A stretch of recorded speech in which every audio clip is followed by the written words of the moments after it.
쌍방울이 돈을 주었다고 합니다. 이재명 당대표에게 준 것이 아니라고 합니다. 이재명 당대표의 변호사에게 준 것도 아니라고 합니다. 이재명 당대표의 변호사와 같은 로펌에서 일하는 변호사에게 줬다고 합니다. 쌍방울 계열사가 M&A를 하기 위해서 이재명 당대표의 변호사와 같은 로펌에서 일하는 변호사의 계좌, 에스크로 계좌에 입금한 것이라고 합니다. 해당 변호사는 특수부 검사 출신 이남석 변호사입니다. 윤석열 정치검찰은 이 돈을 김성태 쌍방울 회장이 이재명 당대표를 대신해서 준 돈이었기를 간절하게 꿈꾸고 염원했겠죠.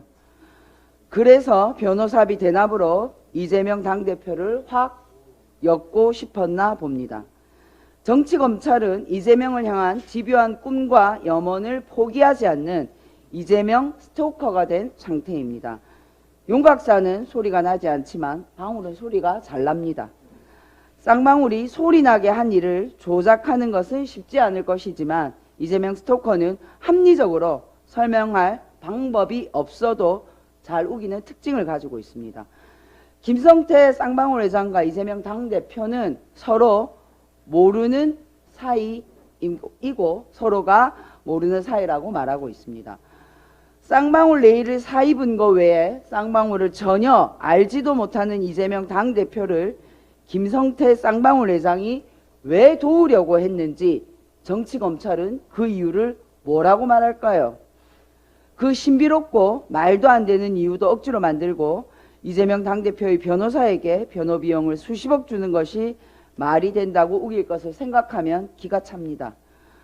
언론은 생업에 바쁜 국민들에게 객관적 사실과 합리적 해설을 전달해야 합니다. 그러나 대한민국 정치검찰은 창작과 조작이 포함된 내용을 집필하여 언론에 던지고 언론은 그 내용을 국민에게 보도합니다.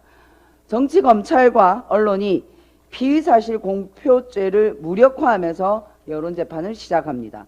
설사 본재판에서 무죄 판결이 나더라도 이미 대상자는 그 과정에서 엄청난 피해를 받는 반문명적 행태가 이어지고 있습니다. 문재인 정부 시절 검찰개혁에 대해서 혹자는 이렇게 말했습니다. 국민들의 먹고 사는 문제가 아닌 검찰개혁에 몰두하는 모습은 선거에 불리하다. 역풍이 분다. 그러나 민주당이 우물쭈물하는 사이에 정치검찰은 검찰개혁을 막기 위해 총궐기하여 이제 정치권력 그 자체가 되었습니다. 정치검찰이 정치권력 그 자체가 되면 검찰 독재가 되고 검찰 조폭이 되는 것입니다. 검찰 독재는 국민들이 먹고 사는 것을 빼앗아서 자신들의 파트너인 재벌과 특권층에게 선물합니다.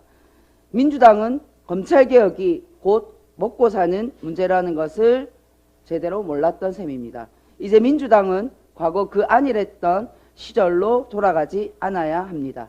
민주당은 돌아가지 않습니다.